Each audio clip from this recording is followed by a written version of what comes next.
Time has gone 5 minutes after the hour, 6 o'clock, and it's a very good evening to you and welcome to it. This our special broadcast and brought to you courtesy of Government Communication and Information System, the GCIS, together with the Department of Higher Education and Training, the DHET, and they're running a program. It's called Khetha. Make the right choice, decide your future. And we've been having this program for the past couple of weeks now. And it's going to be running for the next 29 minutes. Can you believe 1 minute gone already? So there we go. Let me just give you a number to dial already. It's 0800 142 446. You might want to take a pen and paper and write this number down. It's 0800 142 446. It's a toll-free number if you're going to be calling from a landline. Otherwise, if you're calling from a cell phone, we'll take your details down and call you back, and that way saving you costs. And you can speak to us in any language of your choice. You're more than welcome to speak in any of the Sesotho language groups, any of the Nguni language groups. English and Afrikaans also welcome. So would like to hear from you this evening. Joining me in the studio, coming from the Department of Higher Education and Training, ke Ntate Kgosi Monageng. Yena ke the Deputy Director responsible for registration and of registration of private higher education institutes or institutions rather. So we can show the registration of these things. In other words, also making sure we don't have any bogus institutions mushrooming. And having said that, that's exactly what we're going to be talking about this evening. We're talking about bogus institution. There's many words for it. Bo fake institution, bo fly-by-night institutions. So that's what we're going to be talking about. So, Mr. Monageng, thank you so much for your time and welcome to the show. Okay, thank you and greetings to you and the listeners. So there we go. Let's start. Maybe babangat about who they don't understand necessarily what a bogus institution or a bogus institution of higher learning is. You want to explain to us what that is? Yeah, definitely. Like you said, when you talk of bogus colleges, you are mainly talking about illegal colleges or unregistered colleges. The well-known words, it's fly-by-night. Mm-hmm. So why are we calling them unregistered, or why are we saying they are illegal? Is because according to legislation, according to the Constitution, anybody, me and you, we can open a college. We can open a private higher institution. But the Constitution requires us to register with the state. And the state in this case is the Department of Higher Education and Training. So meaning anybody who offers a qualification within the higher education must be registered with the department. That's a constitutional requirement. And that directs the works that we are doing. And number two, from the same Constitution, it says we can open it, but at our own cost. Because one of the questions that we normally encounter is, why is government not subsidizing private institutions? It's clear that we should open it at our own cost. And the second point is, they must offer the quality that is equivalent to a public institution.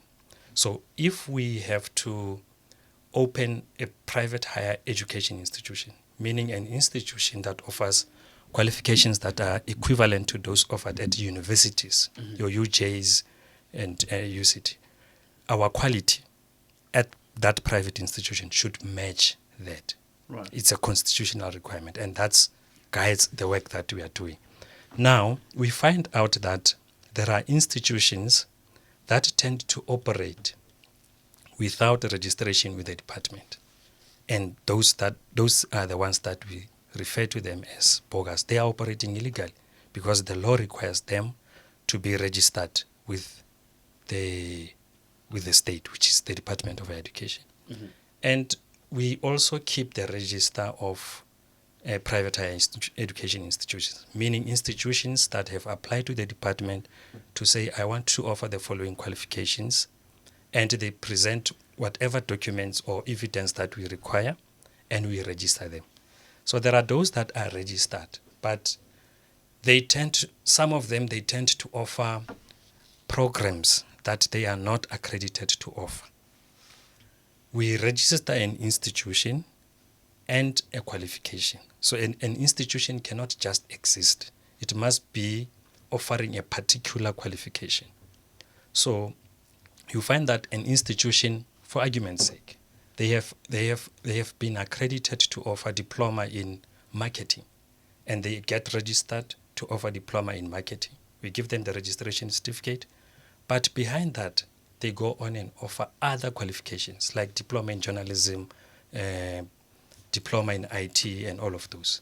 So those, we say they are illegal, whilst they are registered with the department, but they are operating or offering unregistered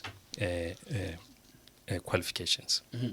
0800 142 446, 0800 142 446. Look, I don't want you to be trapped. I don't want you to get into trouble and go and register. I was at one stage. I nearly fell victim of this back in I think it was 1999.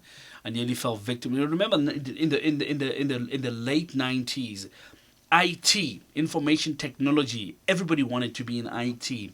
And I nearly fell victim to registering with an institution that I learned later that it was a bogus institution at the time. So I wouldn't want you as a listener to fall into the trap of that. So give us a call. Maybe you might be having a question with regards to that.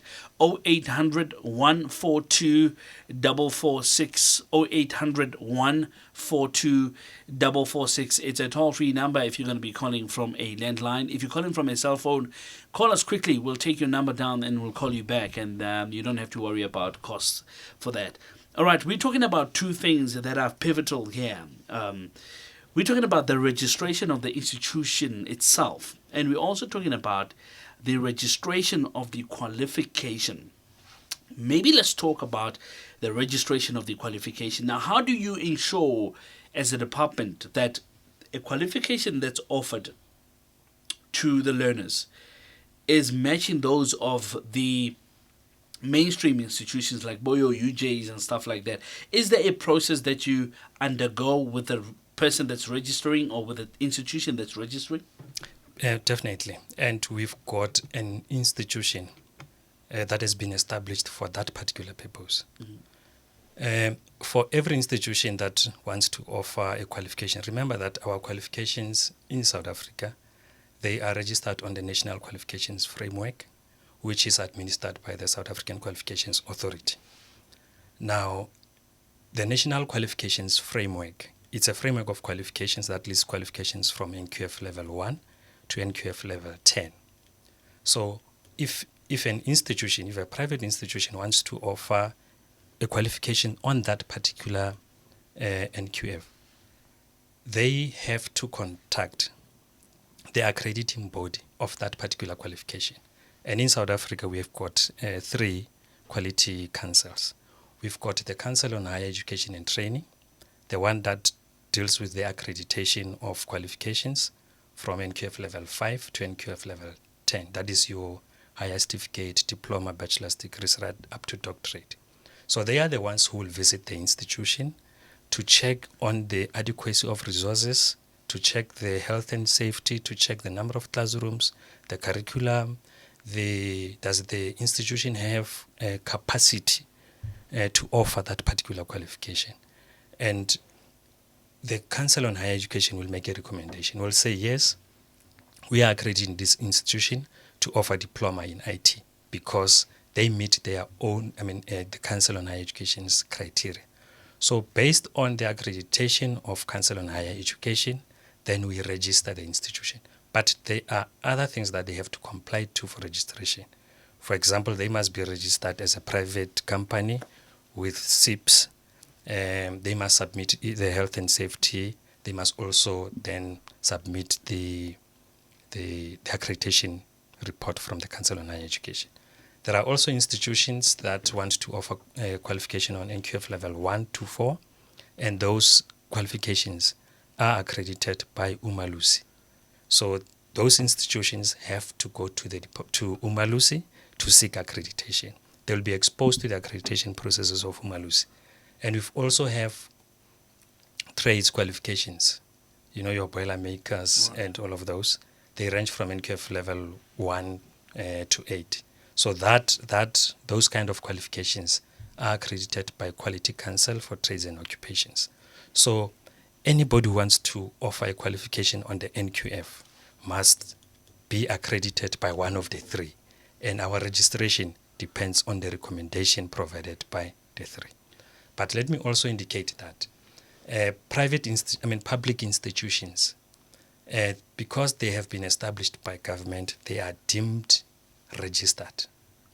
So with public institutions, then they don't have issues with regard to registration.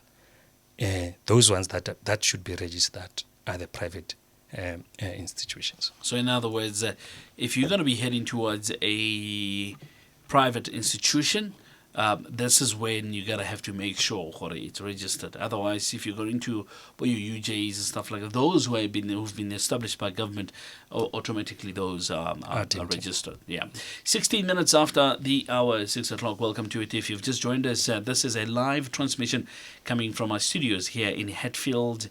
It is the Government Communication and Information System, the GCIS, together with the Department of Higher Education and Training. Let's go to the telephone lines, 0800 142 446. We're chatting to Lebo. Lebo is calling all the way from Mulechi. Lebo? Hello, guys. Ronald Gamauren. Picture to gore. Actually, utaba jang gore.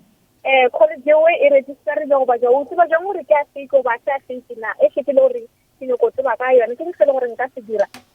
Okay. Ke lebo Lebo ne? O tla araba putso ga gago. Okay. Let's go to Vincent. Vincent is calling from Hammanskraal. Vincent? Hello. Le kaina. Lega. Re teng. Putswana re. Sandawana. Tsamikile be amaloba. Ema pele bjanu. Wena lo no tla mfaka mo khoning bjanu. Re tla bona e show e fela yo. Province. You must do a show where we're talking Sundowns. Anyway, greetings to your studio guest in there. Yes, sir. Mr. Kosi Dumel. Dumelantat. I would like to ask with regards to if a student has gone through the entire thing, a bogus institution for maybe a period of 3 years. If now they have to go for a registered one, will they be credited or nothing? Because since they have learned, several things prior. Okay. Ke yona fela o na le yona province? Yeah, ke yona fela wena Central Sundown sorry iyamvela na or anything. Beno bos eo ke toro eo mos. Ke toro eo province. Thank you very much, my leader. Ciao broaka. Sure. Tjena, Vincent calling all the way from Hammanskraal there. And let's go to Magda. Magda all the way from Hermanus in the Western Cape. Good evening to you, Magda. Good evening. Yes, thank you so much for calling in. What is your question? I've got actually 3 questions. We are an accredited constituent provider, and I would like to know if it's necessary for us then to register as a private FET college. That's the first one. The second one is the amount of surety that you must provide per learner to the proof of surety. What will that be? What will that amount be? And my last question will be short courses that's not accredited. May we continue to provide that? Thank you so much, Magda, for your question, or questions rather. I will definitely answer those. Thank you very much. I appreciate it. 0800 142 446 0800 142 446. Magda from Hermanus just called us in now. Maybe let's start with her question and we'll move all the way to the first one there. So the short courses that are not accredited, tell us more about those. Can one continue to offer those? Yeah, the basic answer is yes. Providers can come up with their own short courses, then offer them. So with regard to the short courses, they are not required to be registered with the department. But for those that appear on the NQF, once the qualification is on the NQF, in that case they have to register with the department. But in their case, as they are saying, they are offering short courses. Short courses could be a course on time management, which maybe takes for 3 days, and you're not gonna get any qualification out of it. So in that case, they don't have to be registered with the department. With regard to proof of surety, it depends, because as the department we have 2 registers. We have got the register of private TVET colleges and the private higher education institutions. The private higher education institutions are institutions, like I said, those that are offering qualifications equivalent to those offered at universities. But then you've got your TVET colleges that are offering the NCV, the NATED courses, the engineering courses, and we also have now those that are offering the SETA qualifications. When I'm talking about the SETA, it's the Sector Education and Training Authorities. They fall under the Quality Council for Trades and Occupations. So the Quality Council for Trades and Occupations can delegate the SETAs to perform the quality assurance functions. And those qualifications, they will get accreditation from a SETA, for example, Services SETA, and with that, they then have to register with the department, because there is a joint communique which was issued last year. So as per that requirement, initially they were not supposed to register. Now they have got to register if they are offering the SETA qualifications. I've just missed Master's first question there, I think, but I see you've noted that. Yeah, I've also missed what the core of it. However, I think during the show we'll be able to give our toll-free number. She can call the department, then we can direct her to the relevant department. And also with regard to proof of surety, it depends if she wants to register as a TVET college or as a private higher education institutions. We'll direct her to the relevant department. 0800 142 446, 0800 142 446. Very important question that Vincent Walakosi came in with a question, and he wants to know if one has fallen victim to a bogus institution, and maybe they've been there for 3 years, and according to that institution they've done well. In other words, whatever courses they offer, they've passed them, only to find, no, the institution number 1 was not registered, let alone the qualifications. Now, will they be credited if they ever go to the registered institution with similar registered courses? It's unfortunate. It's unfortunate that you see, that is why it is important and critical, when you register, especially in private institutions, you have to check its credentials. Because you register in an illegal or a bogus college, then that qualification that you receive, whether you have gone there for 3 years or 4 years, it's meaningless. The ink that is on the certificate far exceeds the value of the information that's on that paper. It's meaningless. It doesn't mean anything. So there's no way in which we can go to another institution, they will credit you for that. No. It's like you've done nothing for 3 years. You have done nothing for 3 years. Even if it's 7 years. Even if you have gone there for 7 years, you have done nothing. There's nothing. Yeah. There's nothing we can do. Yeah, a problem in this one. Yeah. So now, it also leads to say, even if you get that qualification, there is no way, because currently employers, they verify with SAQA the qualifications as we make an application or when an advert or applier, but check nowadays to say, is this qualification accredited or is it right? Yes. Did he receive it from an accredited or reputable institution? So if they find that no, you have received it from an illegal or a bogus institution, then they're not going to appoint you, because the qualification, it means nothing. Which is something that's worrying Lebo, who called in, and Lebo wants to find out really. Okay, now. But still more issue, Vincent. I think there are 2 parts to it. The other part is, what can he do now that he's studying at a bogus college, or he has studied at a bogus college? Right. So in that case, he must inform the department immediately. And after informing the department, he can also at the same time request a refund from the principal of that institution to say, you have to refund me all the monies that I have paid. Can they? They can.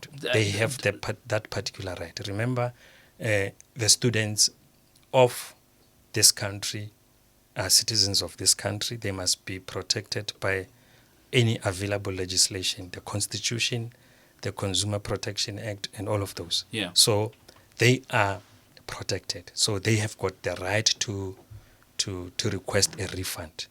And if the principal refuses to give the refund, then if the money is less than 12,000, then they can approach the small claims court. But if it's more, then it must be said, must get the civil court. Yes, they must get now an attorney of their choice and go to court. But you might find that you've got challenges with payments of the court Legal, proceedings. yeah. Then they can conduct a Legal Aid South Africa. Then in that case, the Legal Aid South Africa can assist. But what the department will do parallel, will also open a case Okay. on behalf of the student Oh, okay. with the South African Police Services, and where possible, the owners will be arrested.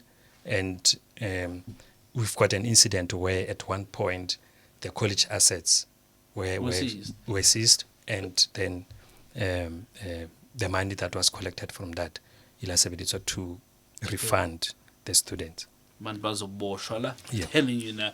0800 142 446 0800 142 142 Yeah, that's the number to dial. And maybe before we go and answer Lebo's question, let me take Kolisa all the way from Cape Town. I don't want Kolisa hanging on for too long there.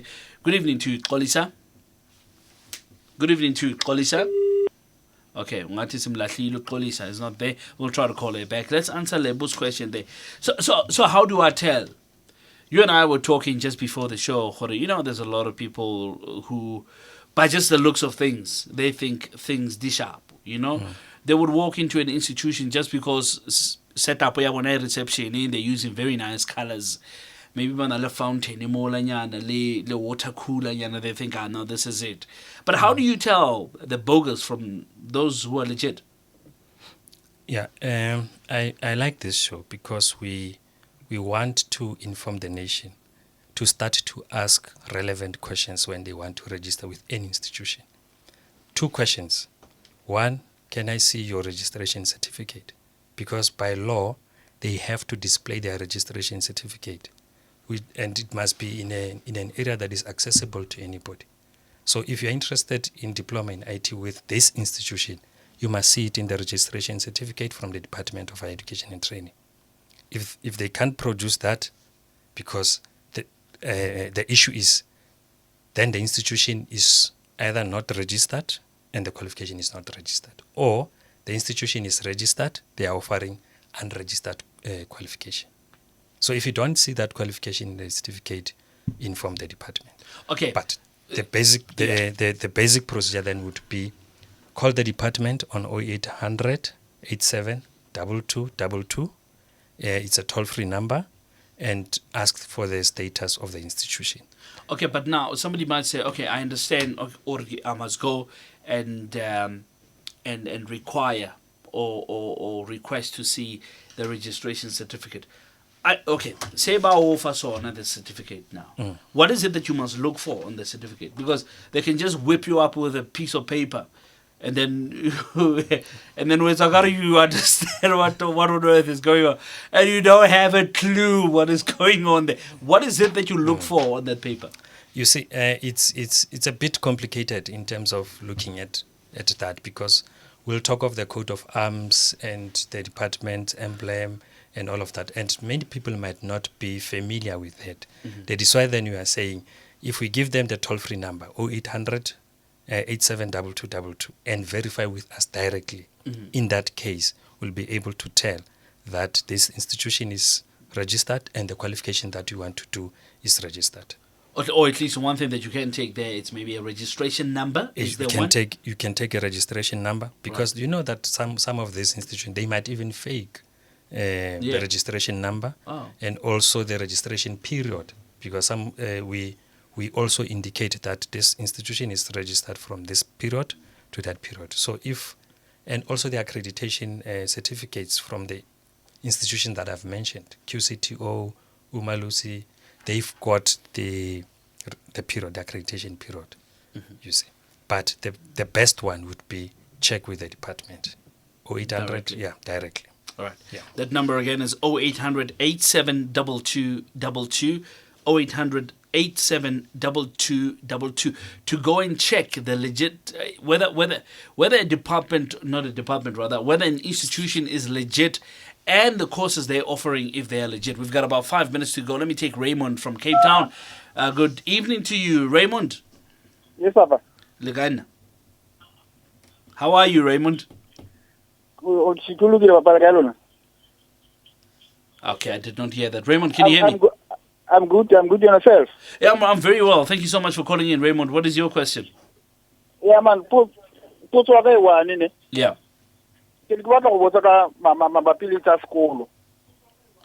Yes, go ahead. Yeah, like Eastern Cape and then Olomo Cape Town. I'm listening, Ray. Go on. Yeah, no, bana 7 years. So no, the Cape Town. At least Mujimulu and bless a yana. And then an open school of Eastern Cape. So I don't know. I can't school Cape Town. Okay. All right, Ray. We'll see how we can. We'll see how we can answer that question. I wonder if is there any assistance that you can give to him, or should we contact our colleagues at the Department of Basic Education, maybe? Yeah, I think it will be fair to contact Raymond. Raymond, let's do that. We'll take your numbers down. We'll get in touch with our colleagues from the Department of Basic Education. Those are the guys that we normally work with. We'll call them, and they'll definitely try to help us on that question there. Let's go to Caroline. Caroline is just around the corner here in Pretoria.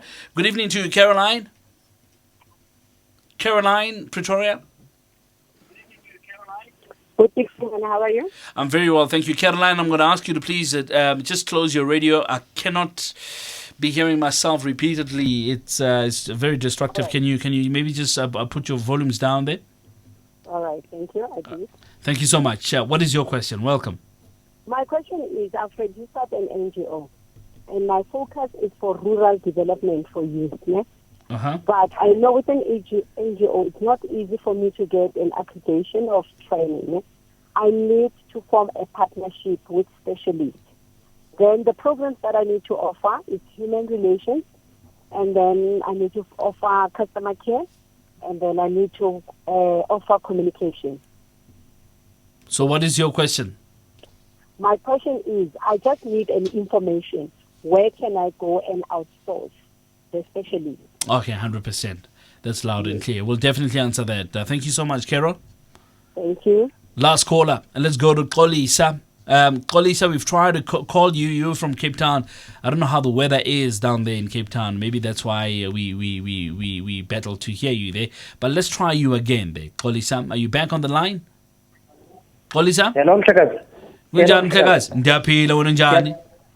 Ndiyaphila Mhlekazi. Umbuzo wakho uthini? Ngicela ukubuza Mhlekazi into yokuba ingebe mhlawumbi indaba yokuvela kwezi-bogus institutions especially kwindawo ezizi-rural areas or indawo ezingekho urban kangako ayinabi bangelwa mhlawumbi kukuba zikude ezi zikhoyo zika-government nezinye ezi-legit uba kunjalo ingaba ikhona into eyenzayo i-government ukuqinisekisa into yoba ziyasondela i-institutions ze-higher education kufutshane nabantu abahlala kwi-rural areas. Thank you so much, Tata. Ndiyabulela. All right, Sabulela Mhlekazi. All right, there's about a minute to go. 1 minute to go. Let's see if we can wrap up these questions quickly. Let's start with okay. Raymond's one will definitely outsource to our colleagues at the Department of not Rural Development, Basic Education. Them, but Caroline wants to find out. She's registered an NGO. She needs to form partnerships. Where can she go? She can contact the Quality Council for Trades and Occupations. I think if she has access to internet, she can just type Quality Council for Trades and Occupations.